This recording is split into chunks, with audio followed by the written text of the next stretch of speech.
এখন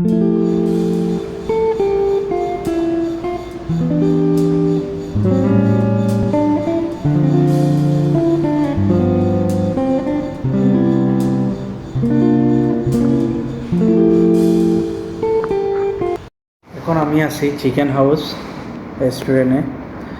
তো একটা স্ন্যাক মিল অর্ডার করেছি, ওয়েট করতেছি ওটার জন্য, যেহেতু 3 to 5 মিনিটস এরা লাগে। তো আমি যে স্ন্যাক মিল অর্ডার করেছি ওটা হচ্ছে যে 2 পিসের চিকেন উইথ ব্রেড, প্রান্তা spread, Coke, whatever you আর। পরে আমি কী করেছি, ওটাকে ক্যান্সেল করেছি, যেহেতু ইসরায়েলি প্রোডাক্ট। আমি ইসরায়েলকে বয়কট করতেছি, যেহেতু ফিলিস্তিন ইজ মাই হার্ট। সবাই জানেন ফিলিস্তিন আমাদের মুসলিমদের জন্য অত্যন্ত গুরুত্বপূর্ণ একটা স্থান মক্কা মদিনার পরে।